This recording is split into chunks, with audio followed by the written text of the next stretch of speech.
హరే కృష్ణ.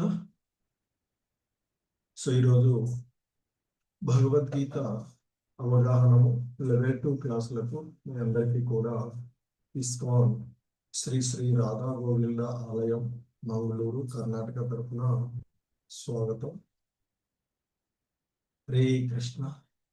ఓం అజ్ఞానతిమిరాంధస్య జ్ఞానాంజనశలాకయా చక్షుర్మిలితం యేన తస్మై శ్రీ గురవే నమః.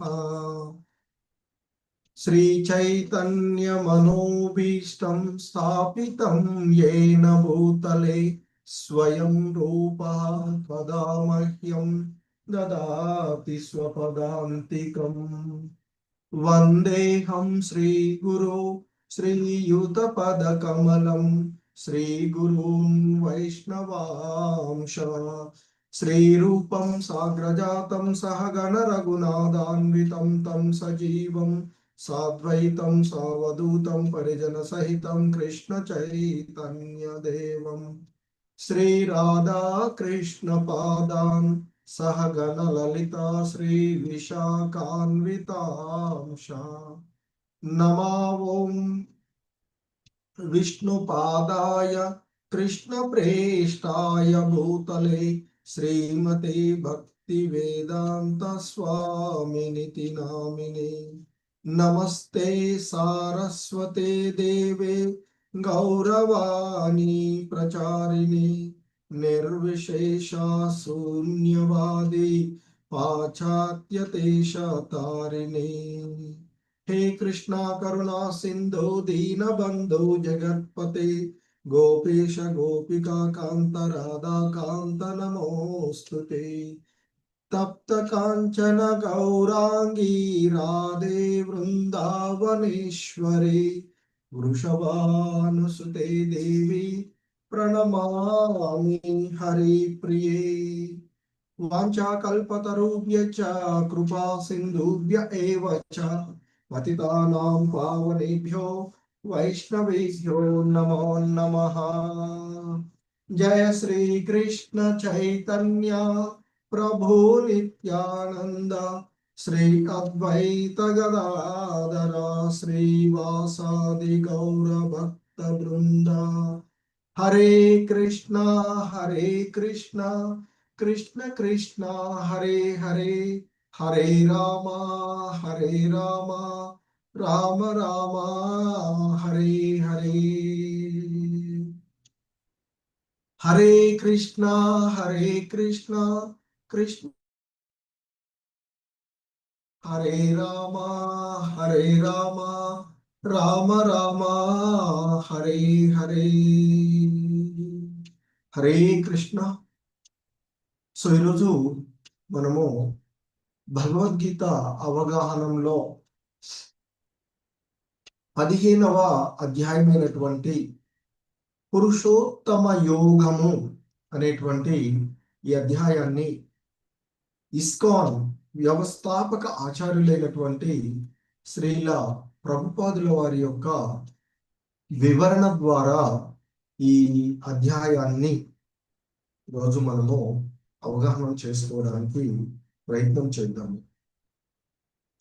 పూర్వపు అధ్యాయమైనటువంటి 14వ అధ్యాయంలో ప్రకృతి త్రిగుణాలు గుణత్రయ విభాగ యోగము అనేటువంటి ఆ అధ్యాయంలో మరి ఈ భౌతిక జగత్తులో ఉన్నటువంటి త్రిగుణాలు అంటే ఏమిటి,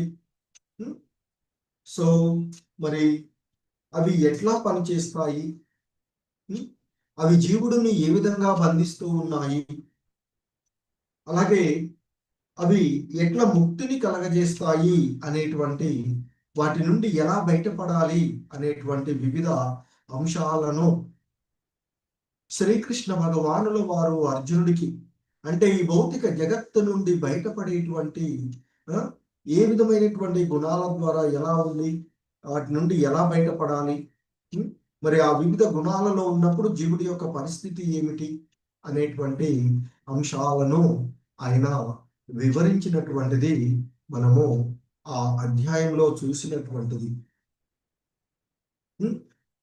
సో మరి ఇక ఈ పురుషోత్తమ యోగము అనేటువంటి ఈ అధ్యాయంలో ముఖ్యంగా కృష్ణ భక్తి భావనలో ఉన్నటువంటి వాడు అది వరకే వేదాలను ఎరిగి ఉన్నాడు అని, అలాగే ఈ భౌతిక జగత్తు బంధనము ఏదైతే ఉందో అది అశ్వత్థ వృక్షంతో పోల్చబడుతూ ఉన్నటువంటిది.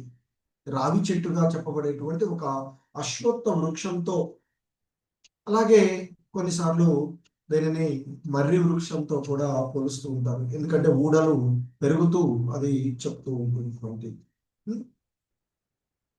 సో కాబట్టి ఈ భౌతిక జగత్తు యొక్క బంధనాలు ఏవైతే ఉన్నాయో ఈ బంధనము అశ్వత్థ వృక్షంతో పోల్చబడింది.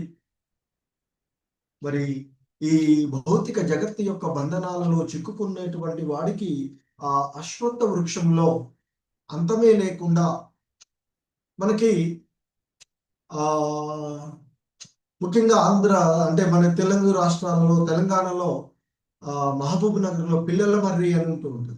ఎంతో ప్రదేశంలో ఎక్కడ ఉంది అనేది కూడా కొన్ని ఎకరాలలో ఒకే చెట్టు నుండి ఉత్పన్నమైనటువంటి చూస్తూ.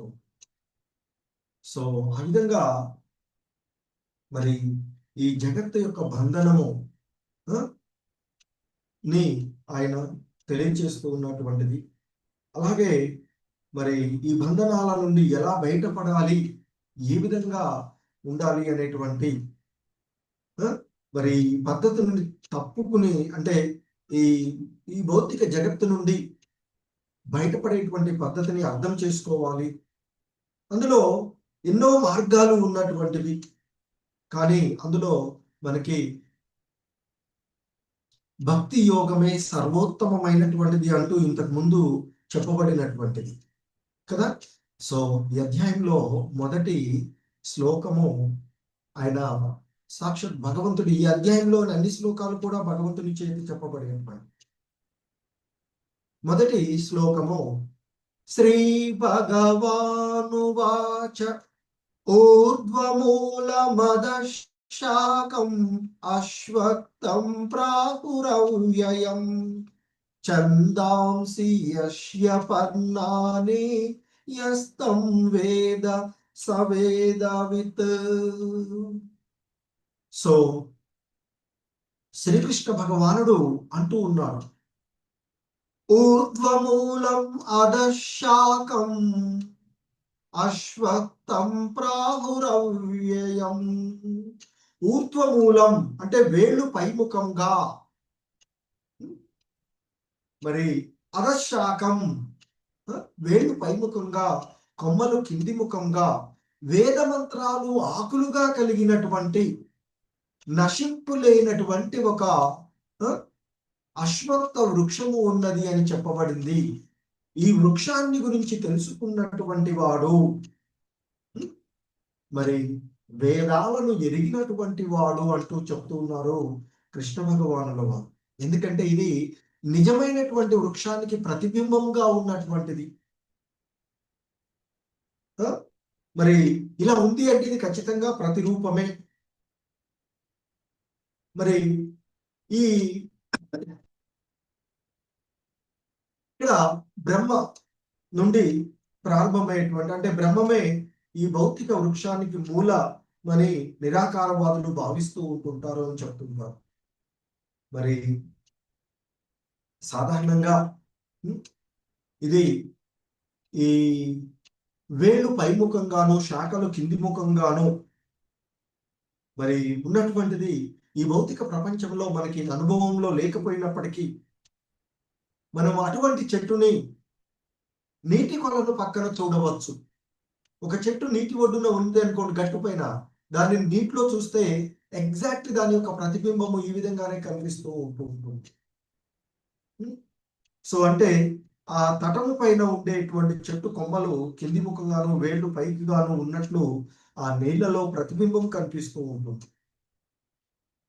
అంటే దీని అర్థము ఈ భౌతిక జగత్తు ఆ ఆధ్యాత్మిక జగత్తు యొక్క ప్రతిబింబంగా చెప్పబడుతూ ఉన్నటువంటిది మనము చూడవలసినటువంటిది. హరే కృష్ణ. శ్రీదేవి మాతాజీ వినిపిస్తుంది కదా నా వాయిస్? క్లియర్ గానే? హరే కృష్ణ. ప్రభుజీ మాట్లాడండి. వినిపిస్తుంది ప్రభుజీ, వినిపిస్తుంది, క్లియర్ గానే ఉంది ప్రభుజీ. క్లియర్ గానే ఉంది కదా? Okay. Yes Prabhuji. Hare Krishna.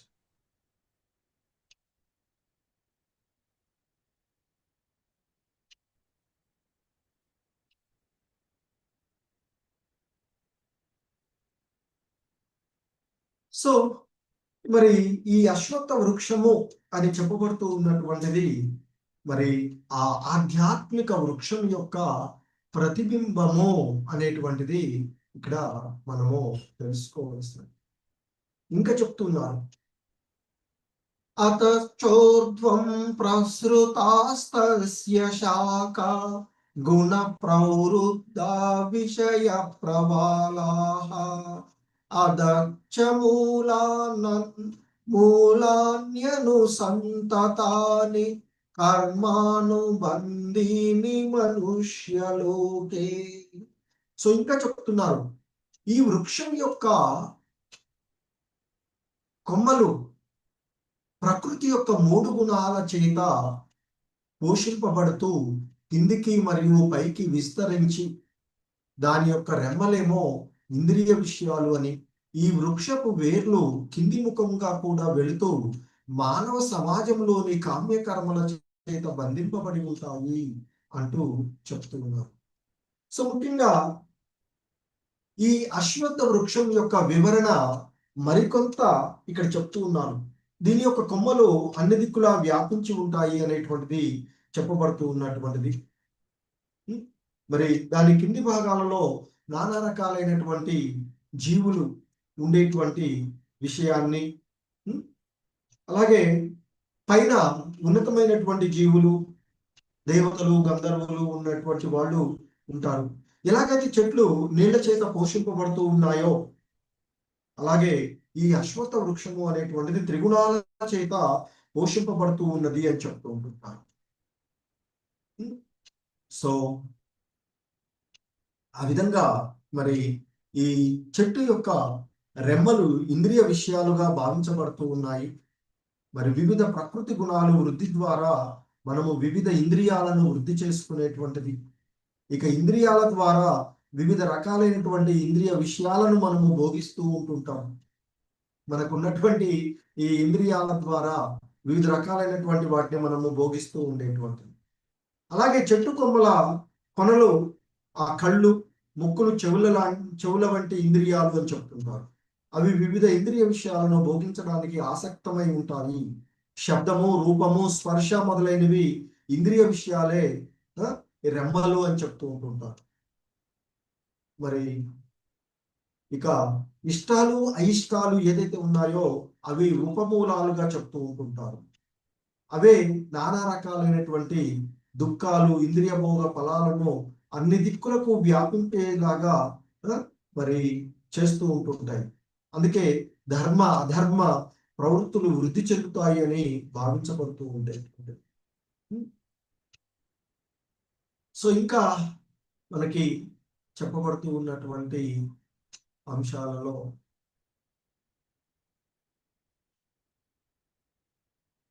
So ఇది ఇలా ఇంతకుముందు చెప్పినట్లుగా కొలను గట్టు పైన ఉన్నటువంటి వృక్షము దాని తలక్రిందులుగా మనకి కనిపిస్తూ ఉంటుంది. దాని యొక్క ప్రతిబింబము నీటిలో కనిపిస్తూ ఉంటుంది.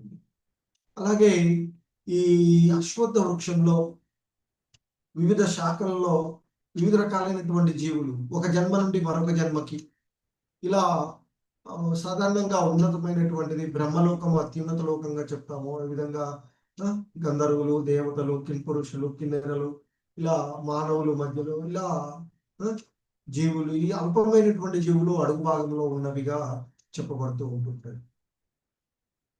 సో ఇంకా చెప్తున్నారు, నరూపమస్యేహ తతోపలభ్యతే నాంతో నాదిర్న చ సంప్రతిష్ట అశ్వత్థమేనం సువిరూఢమూలం అసంగ శస్త్రేణ దృఢేన చిత్వా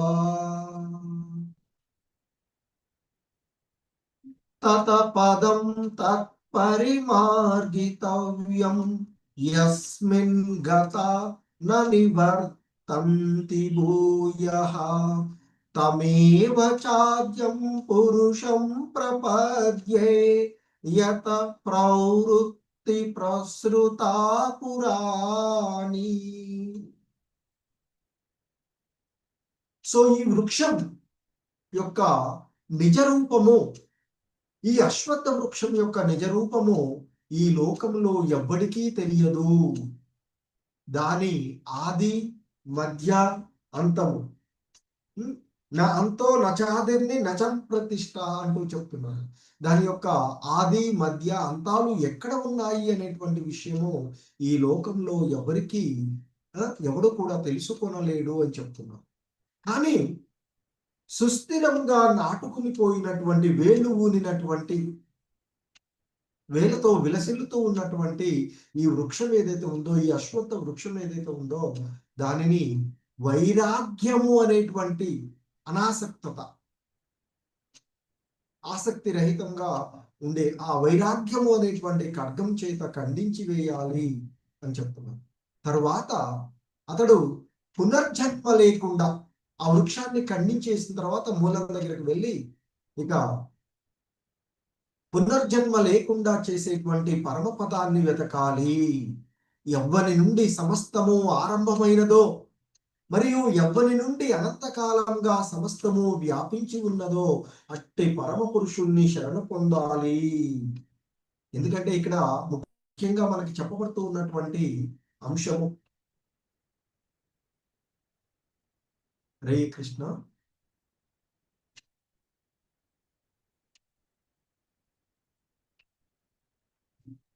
సో ఇక్కడ అశ్వత్థ వృక్షం యొక్క నిజ రూపం ఈ భౌతిక జగత్తులో అర్థం కానిది అనేటువంటిది ఈ శ్లోకాల ద్వారా మనకు మనం స్పష్టమవుతూ ఉన్నటువంటి విషయం. ఎందుకంటే మూలము పైకి ఉన్నందు కారణంగా నిజపు వృక్షం యొక్క విస్తారము ఇంకొక వైపు ఉంటూ ఉంటుంది. ఎందుకైతే ఇంతకుముందు మనం నీటిలో చూసినటువంటి దాన్ని, మరి ఈ వృక్షపు భౌతిక విస్తారాల్లో చిక్కుకున్నప్పుడు మనిషి ఎంతవరకు వ్యాపించి ఉందో, దీని ఆరంభం ఎక్కడ ఉన్నదో, అయినా అతడు దాని కారణాన్ని కనుక్కోవాలి. ఎందుకంటే మన యొక్క పూర్వ మనవులు ఎక్కడున్నారు, ఏంటి, మనం ఎక్కడి నుంచి వచ్చాము అని అంటే, మన కుటుంబాన్ని గురించి చూస్తే మనం ఇప్పుడు ఇక్కడ ఉన్నాం. మన పూర్వీకులు, మన తల్లిదండ్రుల గురించి, తాతల గురించి, ఇంకా ముత్తాతల గురించి చూస్తే వాళ్ళు ఎక్కడి నుంచి వచ్చారు, ఇవన్నీ చూసుకుంటూ ఉంటే మనకి అది ఒక చాలా పెద్దగా లాగా ఉంటుంది. అలాగే ఇదంతా కూడా మనము గర్భోదకశాయి విష్ణువు కదా. సో మహావిష్ణువు నుండి వచ్చేటువంటి గర్భోదకశాయి, తర్వాత క్షీరోదకశాయి విష్ణువులు, ఆ ముగ్గురు విష్ణువుల గురించి మనము అంతకు ముందు చూసినటువంటిది. సో మరి ఈ భౌతిక జగత్తు యొక్క విస్తారానికి కారణము ఆ మహతత్వం, అంటే మహావిష్ణువు ద్వారా వచ్చినటువంటి. ఎందుకంటే ఆయన అంతకుముందు మనకి చెప్పినటువంటి అహం సర్వస్య ప్రభవ, సమస్తానికి నేనే మూలము అంటూ ఆ భగవంతుడు చెప్పినటువంటిది. అందుకే భౌతిక జీవితం అనేటువంటి ఈ దృఢమైనటువంటి అశ్వత్థ వృక్ష బంధనము నుండి బయటపడి ఆ శ్రీకృష్ణుడికి శరణు నొంది అప్పుడు అతడు ఈ భౌతికమైనటువంటి విస్తారాల నుండి అప్రయత్నంగానే ముక్తుడవుతారు అని చెప్పబడుతూ ఉన్నటువంటి నిర్మాణమోహాజిత సంగదోష అధ్యాత్మ నిత్య వినివృత్త కామాః ద్వంద్వైర్ముక్త సుఖ దుఃఖ సంజ్ఞై గచ్చంత్యమూఢా పదమవ్యయం తత్. సో ఇంకా చెప్తున్నారు ఆయన, ఓ అర్జున, మిథ్యా గొప్పతనము, మోహము, అనురాగ దోషాన్ని జయించి నిత్యమైనది అర్థం చేసుకున్న వారు కోరికలన్నింటినీ విడిచిపెట్టి సుఖదుఖాది ద్వంద్వాలకు అతీతులై పరమ పురుషునికి శరణజొచ్చే వారు శాశ్వతమైన ఆ బ్రహ్మ పదాన్ని పొందుతారు అంటూ చెప్తూ ఉన్నటువంటిది. సో అంటే ముఖ్యంగా ఈ శ్లోకంలో మనకి శరణాగతి విధానము, ఆ భగవంతునికి ఏ విధంగా శరణాగతి పొందాలి అనేటువంటిది చెప్తున్నారు. సో మరి ఆ శరణాగతికి మొట్టమొదటి యోగ్యత మనిషి గర్వంతో మోహితుడు కాకపోవడం. అందుకే విద్య గొప్పతనము మోహమును అనురాగ దోషాన్ని జయించాలి అని చెప్తున్నారు. సో మరి తానే ఈ భౌతిక ప్రకృతికి ప్రభువునని తలిచేటువంటి వాడు ఎవడునో ఆ భగవంతునికి శరణజొచ్చడం అనేటువంటిది సాధ్యం కాదు. సో ఈ భౌతిక జగత్తుపై ఆధిపత్యం చెలాయించాలి. ఇది భౌతిక జగత్తుకు నేనే ప్రభువుని, నేనే భోక్తను అని భావించేటువంటి ఎవడు కూడా ఆయనకి శరణజొచ్చేటువంటి అవకాశము ఉండదు అని చెప్తున్నారు. సో మరి ఆ గర్వం వలన కలిగినటువంటి మోహము నుండి ముక్తి అయినప్పుడు మాత్రమే శరణాగతి, ఆ భగవంతునికి శరణాగతి అయ్యేటువంటి అవకాశం ఉంటుంది. మరి ఇంతకుముందు భగవంతుడు చెప్పినట్లుగా అన్ని విషయాలను యథాతథంగా అర్థం చేసుకున్నటువంటి వాడే ఈ ద్వంద్వాల నుండి ముక్తులవుతారు అని చెప్పబడుతున్నారు. సో ఇంకా చెప్తున్నారు, న తద్వాసయతే సూర్యో న శశాంకో న పావకః యద్గత్వా న నివర్తంతే తద్ధామ పరమం మమ. మరి ఆ భగవంతుని యొక్క ధామానికి చేరుకోవాలి, ఆయన్ని చేరుకోవాలని చెప్తున్నారు కదా. మరి ఆ దివ్య ధామాన్ని గురించి ఇక్కడ వర్ణిస్తూ ఉన్నాను. ఆయన ఆ భగవంతుడు ఉండేటువంటి లోకం ఏదైతే ఉందో, ఆ భగవంతుని యొక్క ధామం ఏదైతే ఉందో దాని గురించి, అంటే కృష్ణలోకము, గోలోక బృందావనము అని చెప్పబడేటువంటి ఆధ్యాత్మిక లోకాన్ని గురించి ఇక్కడ చెప్తూ ఉన్నాను. అదే శ్రీకృష్ణ భగవాను యొక్క నిత్యధామము అని చెప్తాను. మరి అటువంటి ఆ ధామము ఇక్కడ ఆయన చెప్తూ ఉన్నారు. అట్టిన దివ్యధామము సూర్యుడు లేదా చంద్రుడు లేదా అగ్ని లేదా విద్యుత్ ద్వారా ప్రకాశింపబడదు. దానిని చేరుకున్న వారు ఈ భౌతిక ప్రపంచానికి తిరిగి రారు. ఎందుకంటే ఈ దేహాన్ని వదిలినటువంటి ఆత్మలు ఆ భగవద్ధామాన్ని చేరుకున్న తర్వాత అక్కడే నిత్యంగా ఉండేటువంటిది. తిరిగి ఈ దుఃఖాలయము అశాశ్వతమైనటువంటి ఈ భౌతిక జగత్తులోనికి రారు అనేది చెప్పబడుతూ ఉన్నటువంటి అంశం. ఎందుకంటే జీవుడు ఈ చీకటి భౌతిక జగత్తులో ఉన్నంత వరకు బద్ధజీవుడే అవుతూ ఉంటాడు. మరి ఎప్పుడైతే ఈ భౌతిక జగత్తు అనే విద్య వికృత ప్రతిబింబం అనేటువంటి చెట్టును ఖండించి ఆధ్యాత్మిక ఆకాశానికి చేరుకోనప్పుడు అతడు విముక్తుడవుతాడు. ఇక అప్పుడు అలా విముక్తుడైనటువంటి వాడు తిరిగి ఈ భౌతిక జగత్తుకి వచ్చే అవకాశమే లేదు అనేటువంటిది చెప్తూ ఉన్నారు.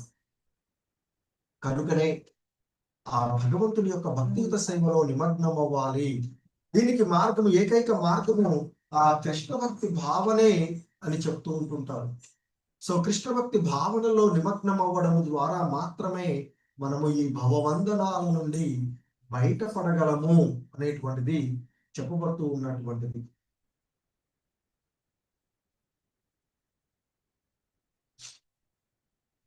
సో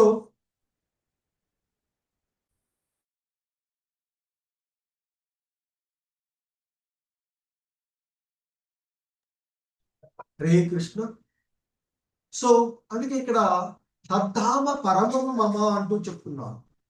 నిజానికి మరి ప్రతి చోటు దేవదేవునికి సంపత్తే. అయితే ఇక్కడ ఆధ్యాత్మిక జగత్తు పరమం అంటే షడ్ విభూతులతో నిర్మితమైనటువంటిదిగా చెప్తుంటాము. అది మరి ఆ ఆధ్యాత్మిక జగత్తులో సూర్యకాంతి, చంద్రకాంతి, నక్షత్రాలు వీటి యొక్క కాంతి అవసరం లేదు అని మనకి ఉపనిషత్తులలో కూడా చెప్పబడుతూ ఉన్నటువంటి అంశం. ఇంకా చెప్తున్నారు, మమైవాంశో జీవలోకే జీవభూత సనాతనః మనషష్టానింద్రియాణి ప్రకృతి స్థానికర్షతి. సో ఇక్కడ మమైవాంశ జీవలోకే అంటే మమ అంటే నా యొక్క, అంశ అంటే అంశకణము, జీవలోకి అంటే ఈ భౌతిక జగత్తులో ఉండేటువంటి జీవులన్నీ కూడా అంటే ఆయన చెప్తూ ఉన్నారు ఇక్కడ, ఈ భౌతిక ప్రపంచంలోని జీవులు నా యొక్క శాశ్వతమైనటువంటి అంశాలే, కానీ బద్ధ జీవితము కారణంగా వారు మనసును కలిగి ఉన్న 6 ఇంద్రియాలతో తీవ్రమైన సంఘర్షణ పడుతూ ఉన్నారు అంటూ చెప్తూ ఉన్నటువంటిది. అంటే ఈ శ్లోకంలో ముఖ్యంగా ఈ 5 ఇంద్రియాలు అలాగే మనసు కలిగి ఈ 6 ఇంద్రియాలతో తీవ్రమైనటువంటి సంఘర్షణ పడుతూ ఉన్నారు అని చెప్తూ ఉన్నటువంటిది.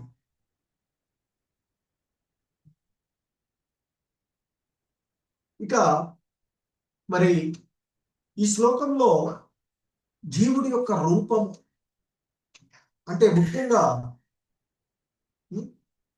అతడు భగవంతుని యొక్క విభిన్న అంశగా నిత్యుడు అని చెప్పబడుతూ ఉన్నటువంటిది. కానీ ఎప్పుడైతే ఈ భౌతిక జగత్తులోనికి వచ్చాడో, ఈ భౌతిక జగత్తులోనికి వచ్చిన కారణంగా అతడు బద్ధ జీవితాన్ని ఏర్పరచుకొని ఈ ఇంద్రియ భోగ వాంఛలు మనసులతో సతమతమవుతూ ఉన్నటువంటిది. ఎందుకంటే వాస్తవానికి మరి ముక్త స్థితిలో ఆ భగవంతుడితో ఏకము, అక్కడ ఆ భగవంతుని యొక్క ధామాన్ని చేరుకుంటాడు, నిత్యమైనటువంటి శాశ్వతమైనటువంటి. కానీ మనము ఆ భగవంతుని యొక్క దివ్యమైనటువంటి సేవను మర్చిపోయిన ఫలితంగా ఈ భౌతిక జగత్తులో జీవనాన్ని కొనసాగిస్తూ ఒక జన్మ తర్వాత మరొక జన్మ, అంటే మనము మానవులు, పిల్లులు, కుక్కలు, వృక్షాలు, అలాగే మహనీయుడైనటువంటి శివుడు, మరి బ్రహ్మ, ఇంద్రుడు మొదలైనటువంటి వివిధ రకాలైనటువంటి జన్మలలో పొందుతూ ఉండేటువంటి మమైవాంశ అంటే ఆ దేవదేవుని యొక్క అంశాల సముదాయమే అనేటువంటిది ఇక్కడ మనకి చెప్పబడుతూ ఉన్నటువంటి అంశం. ఇంకా చెప్తున్నారు, శరీరం యదవాప్నోతి యచ్చాప్యుత్క్రామతీశ్వరః గృహీత్వైతాని సంయాతి వాయుర్గంధాని వాశయాత్. ఇంకా ఎందుకంటే మనము ఒక దేహం నుండి మరొక దేహానికి మారుతూ ఉంటాం నిరంతరం. ఈ దేహము క్షీణించిపోగానే ఆత్మ ఈ దేహాన్ని వదిలి మనం చేసినటువంటి కర్మ బంధనాలు, కర్మలను అనుసరించి వేరొక దేహాన్ని పొందడం జరుగుతూ ఉంటుంది. మరి అలా వెళ్ళేటప్పుడు మనస్సు కూడా వెళ్తూ ఉంటుంది. వాయువు వాసనలను ఒక చోటి నుండి మరొక చోటికి ఏ విధంగా తీసుకొని పోతుందో, అలాగే జీవుడు తన యొక్క విభిన్న భావనలను ఒక శరీరము నుండి మరొక శరీరానికి తీసుకువెళతాడు. ఆ విధంగా వేరొక శరీరాన్ని తీసుకొని మరి పాతదాన్ని వదిలివేయడం జరుగుతూ ఉంటుంది అనేది ఇక్కడ చెప్పబడుతూ ఉన్నటువంటి అంశము. ఎందుకంటే ప్రతి దేహంలో కూడా మరి ఆ జీవుడు జీవన సంఘర్షణ పడుతూ ఉండేటువంటిది చెప్పబడుతూ ఉన్నది.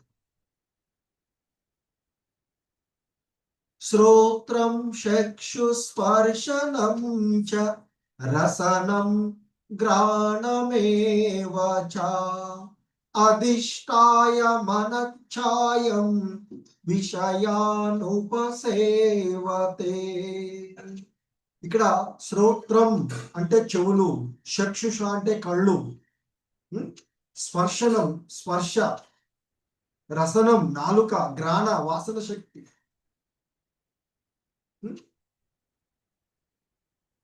సో అయితే ఇక్కడ చెప్తున్నారు ఈ విధంగా, అంటే పూర్వపు శ్లోకంలో చెప్పబడినట్లుగా జీవుడు వేరొక దేహాన్ని గ్రహించి ఆ దేహానికి అనుకూలమైనటువంటి చెవులను, కన్నులను, ముక్కు, నాలుక, చర్మము అనేటువంటి ఇంద్రియ మనస్సును కూడి ఉండు 6 ఈ పంచేంద్రియాలు మరియు మనసు, ఈ 6 ఇంద్రియాలను అతడు పొందుతాడు అని చెప్తున్నారు. ఎందుకంటే ఇక్కడ ఉన్నటువంటి ఈ పరిస్థితి చూస్తే మానవ జన్మ తీసుకున్నటువంటి మన ఇంద్రియాలకు ఆ ప్రదేశము చాలా గగులు పొడిచేటువంటి ప్రదేశంగా ఉంటుంది. కానీ ఈ జన్మ తీసుకున్నటువంటి ఇటువంటి జంతువుకి అది స్వర్గంలాగా ఉంటూ ఉంటుంది. అక్కడే తన సంతానము, అక్కడే తన కుటుంబము, అదే స్వర్గంలాగా జీవిస్తూ ఉంటూ ఉంటుంది. కానీ మనలాంటి వాళ్ళు అంటే వేరొక జన్మలో ఉన్నటువంటి వారికి అది వేరే విధంగా కనిపిస్తుంది.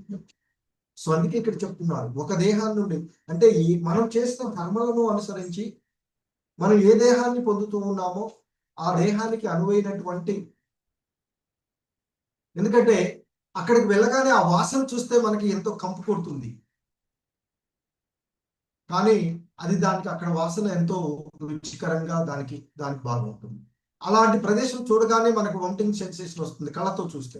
కానీ అది చూస్తే దానికి స్వర్గంలాగా ఉంటూ ఉంటుంది.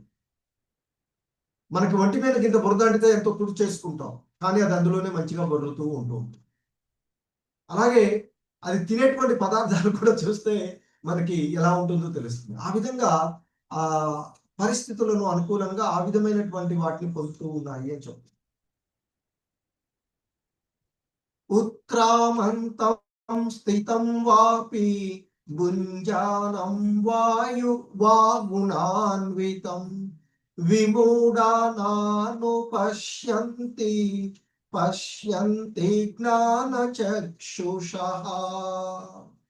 జీవుడు ఈ విధంగా జన్మలు జరుగుతూ ఉన్నప్పటికీ కూడా మరి జీవుడు తన దేహము, తన శరీరముని ఏ విధంగా విడిచిపెడతాడో, ఈ ప్రకృతి గుణాల వలన ఆ ప్రకృతి గుణాల ప్రభావంతో ఎలాంటి శరీరాన్ని అతడు అనుభవిస్తూ ఉన్నాడో మూర్ఖులు తెలుసుకోలేరు అని చెప్తూ ఉంటుంటారు. ఎందుకంటే ఆ జీవుడు ఇంతకుముందు చూపించినటువంటి జీవి శరీరాన్ని పొందినప్పుడు అదే స్వర్గంలాగా ఉంటుంది. సో కాబట్టి దాని గురించి తెలుసుకోలేకపోతూ ఉంటుంది. ఏ విధమైనటువంటి పరిస్థితులను తాను అనుభవిస్తున్నాడో మూర్ఖులు కూడా తెలుసుకోలేరు అని చెప్తున్నారు. కానీ జ్ఞానంలో శిక్షణ పొందినటువంటి కళ్ళను కలిగినటువంటి వాడు, ఇక్కడ జ్ఞాన చక్షుషః అనే పదం అంటే జ్ఞాన నేత్రాలు కలిగిన వాడు అని అర్థం. అంటే ఆధ్యాత్మిక విషయాలపైన అవగాహనను పొందినటువంటి వాడు. ఎలాగైతే ఈ భౌతిక జగత్తులో ఒక యంత్రం చెడిపోతే మెకానిక్ మాత్రమే చేయగలడు. మనం చూస్తే అక్కడ మనకేమీ అర్థం కాదు దాని పరిస్థితులకు సంబంధించి. దానిపైన ఒక ప్రత్యేకమైనటువంటి శిక్షణ పొందినటువంటి వాడు ఈజీగా తెలుసుకోగలడు. అలాగే మన జీవన విధానానికి ఆధ్యాత్మిక మార్గము అనుసరించి శాస్త్రాలలో చెప్పబడినటువంటి విషయాలపైన అవగాహన పొందినటువంటి వాడు మాత్రమే ఈ విషయాలను తెలుసుకోగలడు అనేటువంటి మనకి చెప్తూ ఉన్నటువంటిది. ఎందుకంటే జీవుడు తన ప్రస్తుత దేహాన్ని విడిచిపెట్టే పద్ధతి కానీ, తర్వాత జన్మలో అతడు ఏ దేహాన్ని పొందబోతూ ఉన్నాడు అనేటువంటి విషయాన్ని కానీ, ఒక ప్రత్యేకమైనటువంటి దేహంలో తానెందుకు ఉన్నాడో, తానెందుకు జీవిస్తున్నాడు అనేటువంటి విషయం కానీ, జ్ఞానం కానీ లేనిదే మనిషి ఏమి కూడా అర్థం చేసుకోలేడు అని చెప్తుంటారు. మరి అందుకే అది ఆ విధమైనటువంటి అవగాహనకు భగవద్గీత మనకి ఒక ప్రామాణికమైనటువంటి గురువుని ఆశ్రయించాలి అనేటువంటిది చెప్పబడుతూ ఉన్నటువంటిది.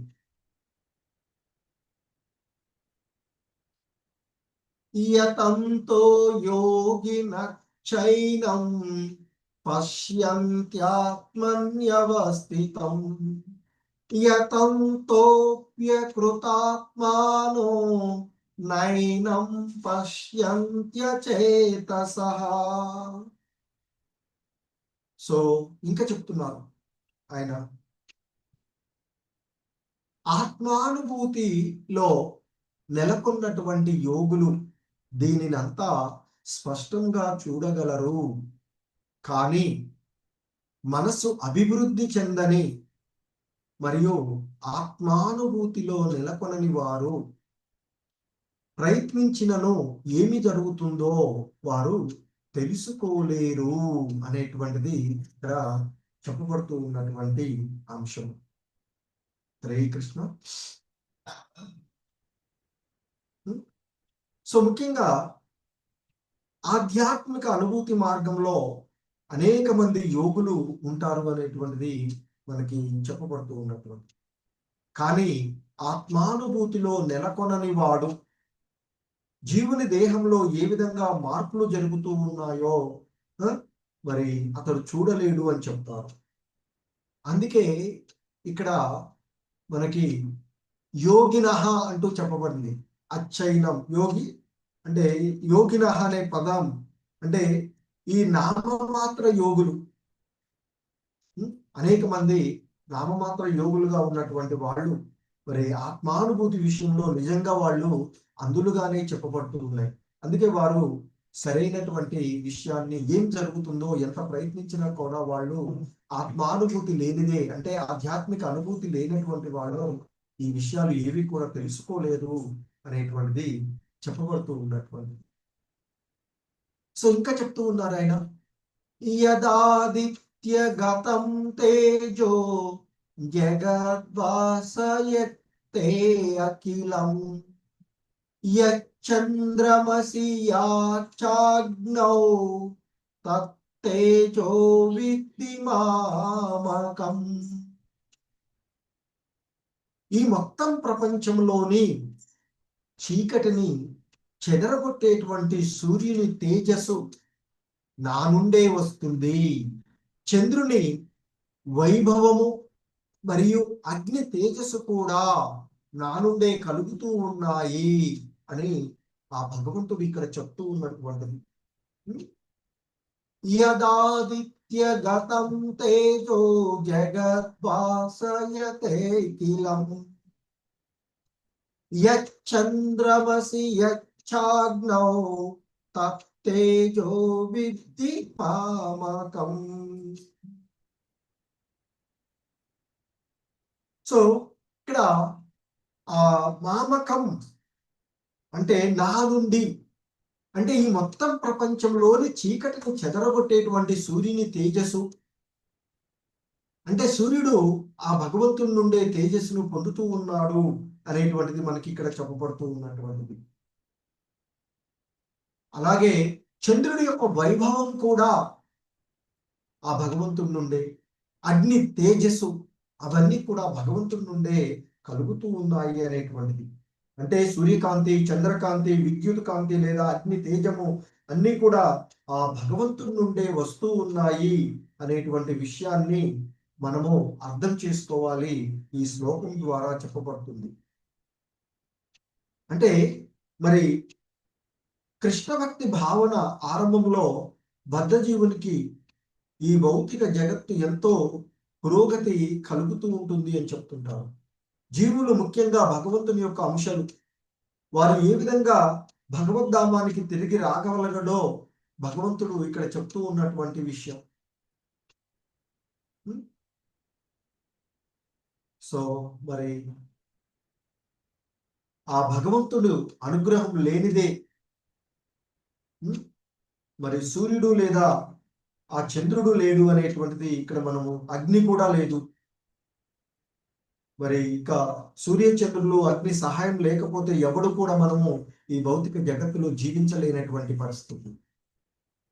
సో ఇంకా చెప్తూ ఉన్నారు ఆయన, గామా విశ్యస్య భూతాని ధారయామ్యహమోజసా పుష్ణామి చౌషధి సర్వాః సోమో భూత్వా రసాత్మకః. సో ఇంకా ఆయన చెప్తూ ఉన్నారు ఇక్కడ, ఓ అర్జున, నేను ప్రతి గ్రహంలోనికి ప్రవేశిస్తాను. నా శక్తి ద్వారా అవి కక్షలో నిలిచి ఉంటాయి. నేను చంద్రుడిని అయి అన్ని ఔషధాలకు జీవన రసాన్ని సమకూరుస్తూ ఉన్నాను. అంటే ఇక్కడ ఆ భగవంతుని యొక్క శక్తి చేతనే సకల గ్రహాలు కూడా వాటి వాటి యొక్క స్థానాలలో తేలుతూ అవి తిరుగుతూ ఉన్నటువంటిది. ఎందుకంటే మనము ఆ భగవంతుని యొక్క విష్ణు రూపాలలో పురుషావతారాలుగా చెప్పబడినటువంటి చివరికి ఆ క్షీరోదక సాయి విష్ణువు ప్రతి అణువులోనికి, ప్రతి గ్రహంలోనికి, ప్రతి జీవంలోనికి ప్రవేశిస్తాడు అని చెప్పబడినది. సో మరి ఆ దేవదేవుని యొక్క ప్రధాన అంశ అంటే పరమాత్ముడు అన్ని గ్రహాలలోనికి, విశ్వంలోనికి, చివరకు పరమాణువులోనికి కూడా ప్రవేశిస్తాడు అని మనకి పూర్వపు అధ్యాయాలలో చెప్పబడినటువంటిది. మరి ఆయన యొక్క ప్రవేశము కారణంగానే అంతా కూడా యుక్త ప్రకటన అవుతూ ఉన్నటువంటిది.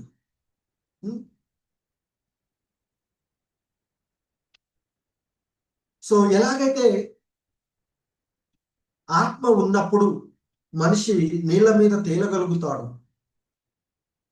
మరి ఆ ఆత్మ దేహం నుండి అంటే మరణించగానే అది నీళ్ళలో మునిగిపోతూ ఉంటుంది, మళ్ళా కుళ్ళిపోయిన తర్వాత గడ్డిపూచలాగా తేలుతూ ఉంటుంది అని చెప్తూ ఉంటారు.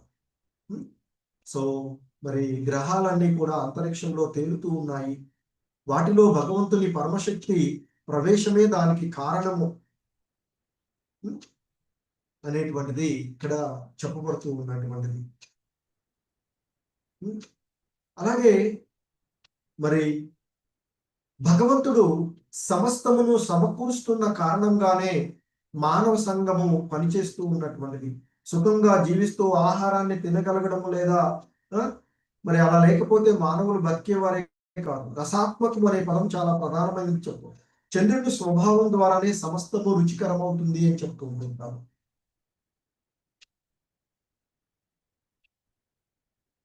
ఇంకా చెప్తూ ఉన్నారు,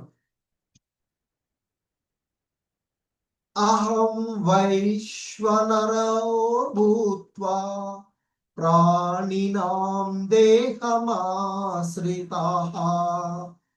ప్రాణాపాన సమాయుక్తః పచామ్యన్నం చతుర్విధం. సో ఇంకా ఆయన ఇక్కడ చెప్తూ ఉన్నటువంటిది, ఓ అర్జున, నేను అన్ని జీవుల యొక్క శరీరాలలో దేహాలలోని జఠరాగ్నిని, జీర్ణక్రియ యొక్క జఠరాగ్నిని నేను అని చెప్తున్నాను. ప్రాణ అపాన వాయువులతో కలిసి నేను 4 రకాల ఆహార పదార్థాలను జీర్ణింపచేస్తాను అంటూ చెప్తూ ఉన్నాను. ఎందుకంటే కడుపులోనికి పంపించినటువంటి సమస్త ఆహారాన్ని అరిగించడంలో అగ్ని ఉన్నది అనేది మనకి ఆయుర్వేద శాస్త్రాలలో చెప్పబడుతూ ఉన్నటువంటిది. అక్కడ అగ్ని మండినప్పుడే మనకి ఆకలి అవుతుంది. ఒకవేళ అగ్ని మండకపోతే ఈ జీర్ణ వ్యవస్థలో మనకి ఆకలి వేయదు అని చెప్తుంటారు. సో మరి ఒక్కొక్కప్పుడు అగ్ని చక్కగా లేనప్పుడు చికిత్స కూడా అవసరం అవుతూ ఉంటుంది. మరి ఏదేమైనప్పటికీ కూడా ఈ అగ్ని ఆ భగవంతుని యొక్క ప్రాతినిధ్యము అని చెప్పబడుతున్నట్టు. సో మరి మనం తీసుకునేటువంటి 4 రకాలుగా ఉంటాయి అని చెప్తారు. అవే నమిలేవి, చీకేవి, త్రాగేవి, నాకేవి అనేవి. అంటే 4 రకాలుగా మనం కడుపులోకి అరిగించేటువంటి శక్తి ఆ భగవంతుడు. అయితే మనం ఆహార పదార్థాలను 4 రకాలుగా ఉంటాయి మనం తీసుకునేవి. నమలడం ద్వారా తీసుకునేవి, అలాగే చీకడం ద్వారా తీసుకునేటువంటివి, మరి అలాగే మరి త్రాగేవి, పీల్చేవి, నాకేవి అన్నట్టు ఇక్కడ.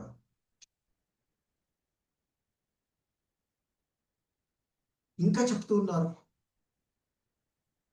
సర్వస్య చాహం హృది సన్నివిష్టో మత్త స్మృతిర్జ్ఞానమపోహనం చ వేదైత్య సర్వరహమేవ వేద్యో వేదాంత కృదు వేద విదేవ చాహం.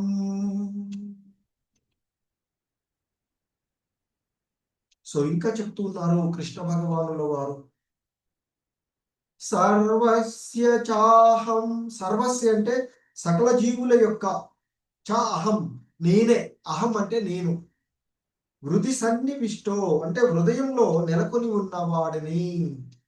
నేను ప్రతి ఒక్కరి హృదయంలో ఆసీనుడునై ఉన్నాను. మత్త స్మృతిర్జ్ఞానమపోహనం చ. మత్త అంటే నా నుండి, స్మృతి అంటే జ్ఞాపక శక్తి, జ్ఞానము, అపోహనం అంటే మతిమరుపు కలుగుతూ ఉన్నాయి అని చెప్తున్నారు. నా నుండే జ్ఞాపక శక్తి, జ్ఞానము, మతిమరుపులు కూడా కలుగుతూ ఉన్నాయి. ఇంకా చెప్తున్నారు, వేదైచ్చ సర్వైరహమేవ వేద్యో వేదాంత కృదు వేద విదేవ చాహం. అన్ని వేదాల ద్వారా నేనే తెలిసి ఉండాలి. నిజానికి వేదాల యొక్క కర్తను, వేదాలను తెలుసుకున్నటువంటి వాడను కూడా నేనే అంటూ చెప్తూ ఉన్నారు కృష్ణ భగవానుల వారు మనకి. ఎందుకంటే ఆయన చెప్తున్నారు, నేను ప్రతి ఒక్కడి హృదయంలో ఆసీనుడినై ఉన్నాను. ఎందుకంటే భగవానుడు పరమాత్ముని రూపంలో ప్రతి ఒక్కరి హృదయంలో నెలకొని ఉన్నాడు అని చెప్తారు. అతని నుండే సమస్త కలాపాలు ఆరంభమవుతూ ఉంటాయి. మనకి గతానికి సంబంధించినవి మనం మర్చిపోయినా మనకు సంబంధించినటువంటి విషయాలన్నింటినీ కూడా గుర్తు చేసేటువంటిది, మనము అనుభవించే విధంగా చేసేది ఆయనే అని చెప్తూ ఉంటుంటారు. సో ఈ జీవుడికి కలిగేటువంటి జ్ఞాపక శక్తి అయినా, జ్ఞానమైన, మతిమరుపైన అన్ని కూడా ఆయన నుండే కలుగుతూ ఉన్నాయి అనేటువంటిది మనకి చెప్పబడుతూ ఉన్నటువంటిది. ఎందుకంటే మనకి 4 వేదాలు, వేదాంత సూత్రాలు, ఉపనిషత్తులు, పురాణాలు వంటి సమస్త వేద సాహిత్యంలో భగవన్ మహిమలు కీర్తించబడినటువంటివి. వైదిక అనుష్ఠాన కర్మల ద్వారా, వైదిక తత్వ చర్చ ద్వారా, భక్తితో సేవించడం ద్వారా భగవంతుడు మనకి లభిస్తాడు అని చెప్తూ ఉన్నట్టు. అందుకే శ్రీకృష్ణుని అర్థం చేసుకోవడమే వేదాల యొక్క లక్ష్యంగా మనకి ఇక్కడ చెప్పబడుతూ ఉన్నటువంటిది.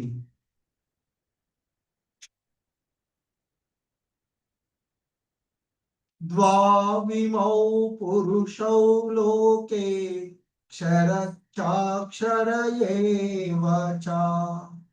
క్షర సర్వాణి భూతాని కూటస్థోక్షర ఉచ్యతే. క్షరుడు, అక్షరుడు అనే 2 తరగతుల జీవులు ఉన్నారు. భౌతిక ప్రపంచంలో ప్రతి జీవుడు క్షరుడు కాగా, ఆధ్యాత్మిక ప్రపంచంలోని ప్రతి జీవుడు అక్షరుడుగా పిలువబడతాడు అర్జున అంటూ చెప్తున్నారు. ద్వావిమౌ, ద్వా అంటే ఇద్దరు, ఇమౌ అంటే ఈ పురుషౌ జీవులు, ఈ జీవులు 2 విధాలుగా ఉన్నారు అని చెప్తున్నారు. ఎవరు ఆ 2 తరగతులు అంటే ఇక్కడ చెప్పబడుతుంది, క్షరుడు, అక్షరుడు అనేటువంటి ఇద్దరు. క్షరుడు, అక్షరుడు. క్షరుడు అంటే క్షీణించిపోయేటువంటి వాడు, అక్షరుడు అంటే నశింపు లేనటువంటి వాడు. సో ఈ భౌతిక జగత్తులో ఉండేటువంటి ప్రతి వాడు కూడా నశించిపోయేటువంటిది, ప్రతిది కూడా నశించిపోయేటువంటిది. కానీ ఆధ్యాత్మిక ప్రపంచంలో ఉన్నటువంటి ప్రతి వాడు శాశ్వతమైనటువంటి వాడు. సో ఈ విధంగా మరి శ్రీకృష్ణ భగవానులు వారి యొక్క మాటలను బట్టి మనకి 2 తరగతుల జీవులు ఉన్నారు. వేదాలే దీనికి నిదర్శనంగా మనకి చెప్పబడుతూ ఉన్నటువంటి. మనసుతో కలిపి 5 ఇంద్రియాలు, అంటే మనసుతోటి 5 ఇంద్రియాలు కలిపి 6, వీటితో జగత్తులో జీవుడు భౌతిక దేహాలను కలిగి సంఘర్షణ పడుతూ ఉన్నారు అనేటువంటిది చెప్పబడుతూ ఉన్నటువంటిది. ఇంకా చెప్తూ ఉన్నారు, ఉత్తమ పురుషస్త్వన్యః పరమాత్మేత్యుదాహృతః యో లోకత్రయమావిశ్య బిభర్త్య వ్యయ ఈశ్వరః. ఈ ఇద్దరితో పాటు అంటే క్షరుడు, అక్షరుడు, బద్ధజీవుడు, ముక్తజీవుడు అనేటువంటి ఈ ఇద్దరితో పాటు, అంటే ఈ ఇద్దరే కాకుండా మూడు లోకాలలోనికి ప్రవేశించి వాటిని భరిస్తున్నట్టే నాశన రహితుడైన పరమేశ్వరుడు పరమాత్ముడు అనే సర్వోత్తముడు అయిన పురుషుడు ఉన్నాడు. ఆయనే పురుషోత్తముడు. సో మరి ఆ సర్వోత్తమైనటువంటి పురుషుడు ఉన్నాడు అని చెప్తున్నారు. ఎందుకంటే ఇక్కడ కొందరేమో బద్ధులుగాను కొందరేమో ముక్తులుగాను ఉండేటువంటి అసంఖ్యాకమైనటువంటి జీవరాశులు ఉన్నటువంటిది. మరి వీటికి పైన పరమాత్ముడు ఉన్నాడు అనేటువంటిది చాలా స్పష్టంగా చెప్పబడినటువంటి అంశము ఈ శ్లోకం ద్వారా మనకి చెప్పబడుతూ ఉన్నటువంటి యస్మాత్ క్షరమతీతోహం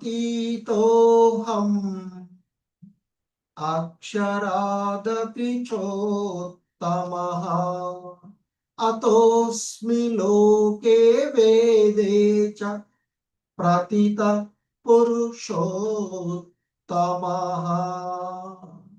ఇంకా చెప్తున్నారు ఆయన,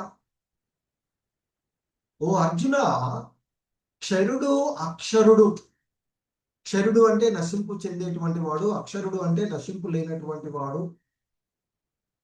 ఈ ఇద్దరికి అతీతంగా దివ్యమైనటువంటి వాడని నేను మరియు ఉత్తముడను. ఆ కారణంగా నేను ప్రపంచంలోను మరియు వేదాలలోనూ పురుషోత్తమునిగా ప్రసిద్ధి చెందినాను అర్జున. దేవదేవుడైనటువంటి శ్రీకృష్ణుడు బద్ధజీవుడు అని ఎవడు కూడా ఆలోచించకూడదు అని చెప్తున్నారు. ఎందుకంటే దేవదేవుడైనటువంటి శ్రీకృష్ణుడు బద్ధజీవుడే కానీ ముత్తజీవుడే కానీ ఎవడు కూడా ఆ ఇద్దరిలో కూడా ఎవడైనా ఆయనను అతిశయించలేడు అనేటువంటిది ఇక్కడ చెప్తూ ఉన్నటువంటిది. వేదాలలోనూ ప్రపంచంలోనూ ఆయనే పురుషోత్తముడుగా ప్రసిద్ధి చెందినటువంటి విషయాన్ని చెప్తున్నారు. సో అందుకే అతడు పురుషులందరిలోనూ సర్వశ్రేష్ఠుడు, జీవులందరిలోనూ కూడా సర్వశ్రేష్ఠుడు అయినటువంటి వాడు. అందుకే మరి ఆయా భగవంతుణ్ణి మనము బద్ధావస్థలో కానీ ముక్తావస్థలో కానీ ఆ భగవంతుని యొక్క అచింత్యమైనటువంటి శక్తులను అధిగమించలేము అని తెలుసుకోవలసినటువంటిది. ఎందుకంటే భగవానుడు హృదయస్థ పరమాత్ముని రూపంలో సాక్షాత్తుగా వేదాలలోనే వర్ణించబడినటువంటి విషయాలను మనం చూడవచ్చు. ఎందుకంటే భగవంతుడు చర్మ కాంతి అయి తన ఆధ్యాత్మిక తేజంతో ఆ ప్రదర్శించి విస్తరింప చేస్తూ ఉన్నటువంటిది. ఆ దేవదేవునికి పరమాత్మ రూపం కూడా ఉన్నది అని చెప్పబడుతూ ఉన్నది.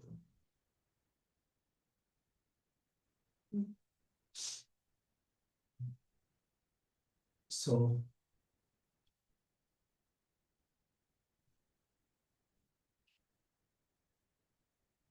యో మామేవమసమ్మూఢో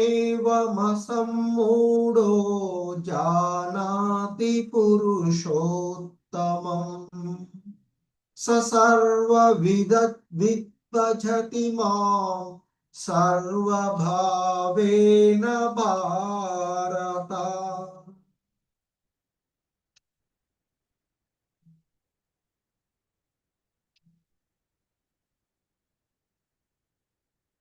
సో ఇక్కడ ఈయన చెప్తూ ఉన్నాడు, సందేహం లేకుండా ఎవడైతే నన్ను పురుషోత్తమునిగా తెలుసుకుంటాడో వాడు సమస్తము తెలిసినవాడు.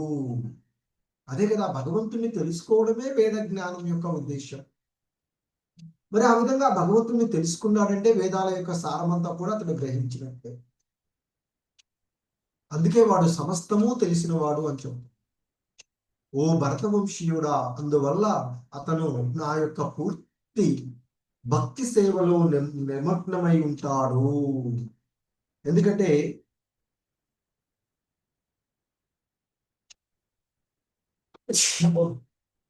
హరే కృష్ణ,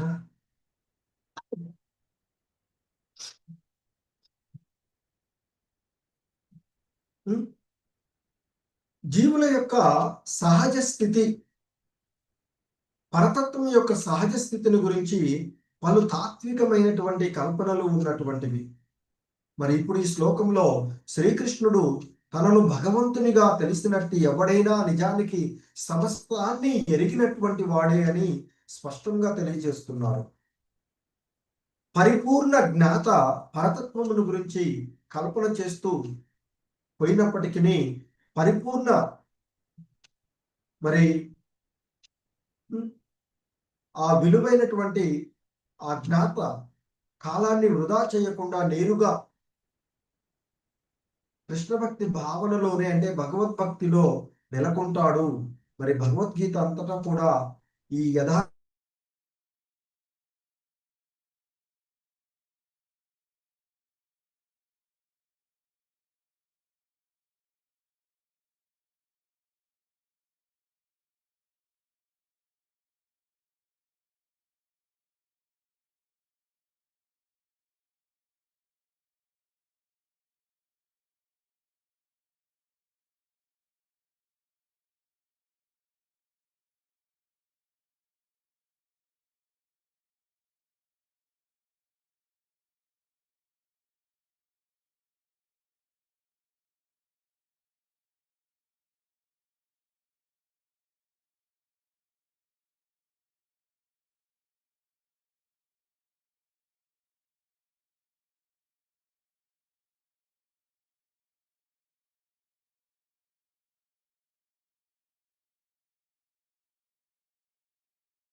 హరే కృష్ణ మాతాజీ.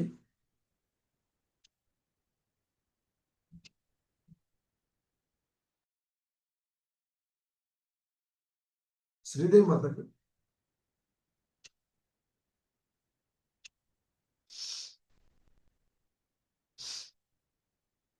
హరే కృష్ణ.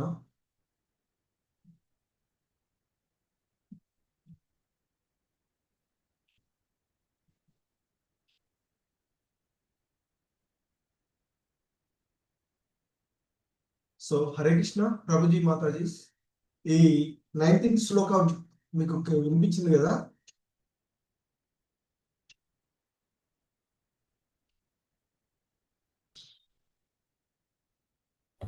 హరే కృష్ణ.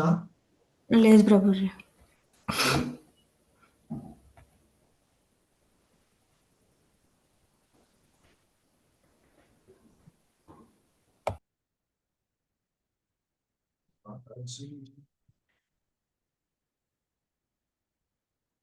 హరే కృష్ణ. సో ఈ కృష్ణ సరే. సో ఇంకా మరి ఆ భగవంతుడు చెప్తూ ఉన్నటువంటి అంశము, యో మామేవమసమ్మూఢో జానాతి పురుషోత్తమం స సర్వవిద భజతి మాం సర్వభావేన.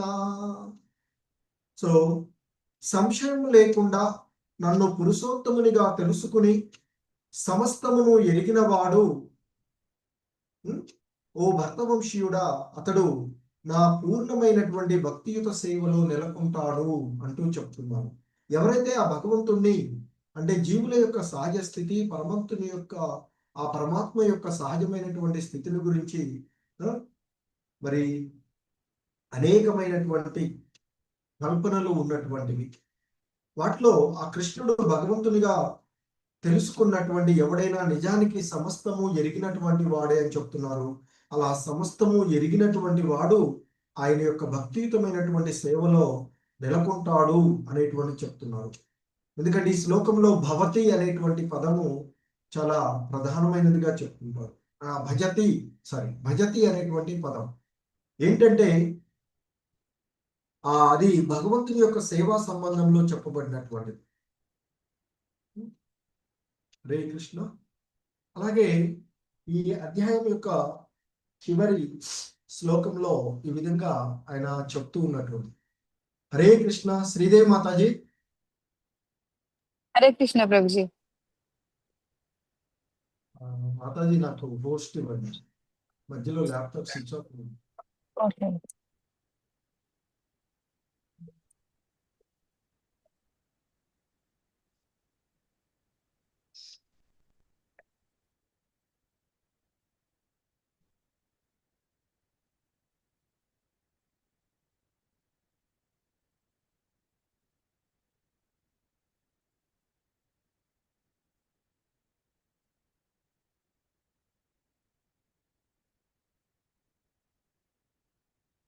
సో ఇంకా ఆయన ఇక్కడ మనకి చెప్పబడుతూ ఉన్నటువంటి అంశము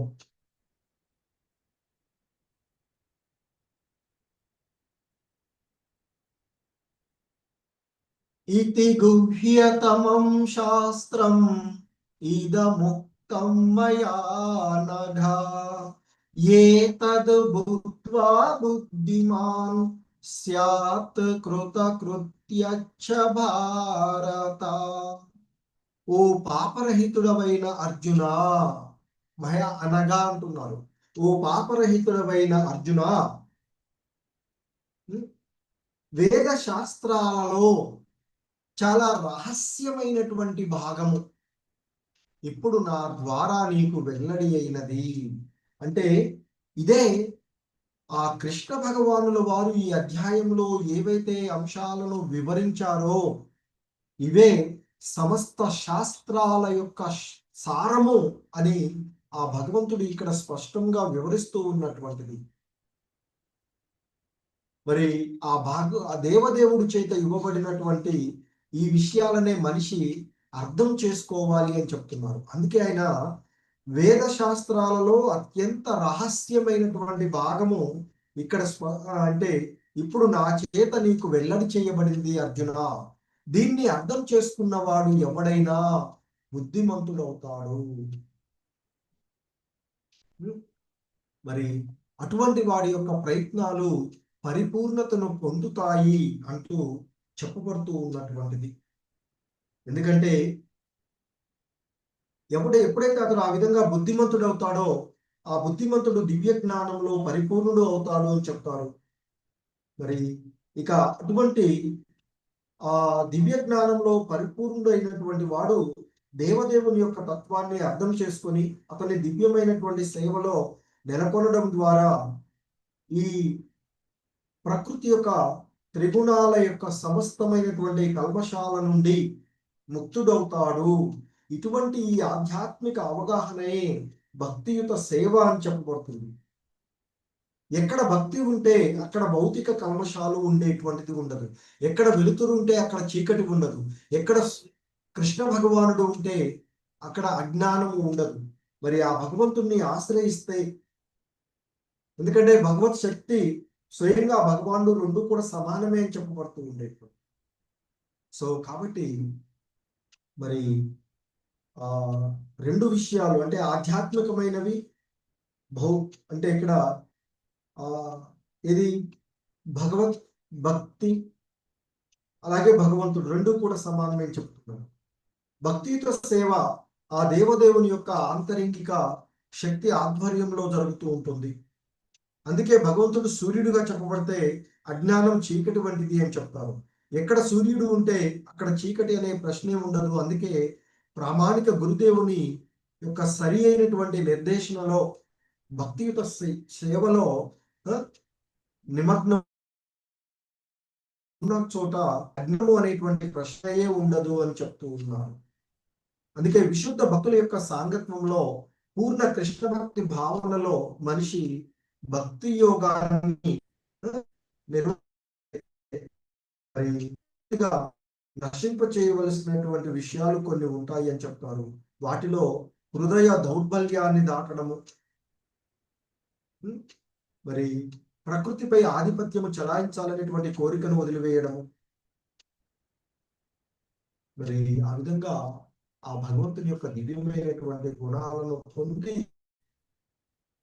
ఆ భగవంతుని యొక్క భక్తియుతమైనటువంటి సేవలో నిమగ్నం అవ్వడం ద్వారా అటువంటి వాళ్ళ యొక్క ప్రయత్నాలు పరిపూర్ణమవుతాయి అని చెప్పబడుతూ ఉన్నటువంటి విషయం.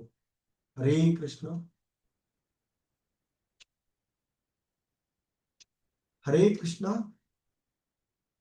ప్రభుజీస్ మాతాజీస్. సో ఇది అయిపోగానే మీకు లెవెల్ 3 క్లాసెస్ ఉంటాయి. అది నెక్స్ట్ ఫ్రైడే నుంచే స్టార్ట్ అవుతుంది. మీకు మాతాజీ 5 or 5:30 అంటున్నారు. ఈ టైమ్స్ కన్వీనియంటేనా మీకు జాయిన్ అవ్వడానికి?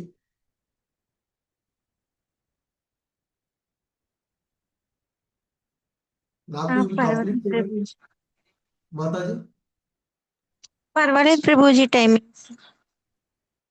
ఓకే. ఇంకా హరే కృష్ణ.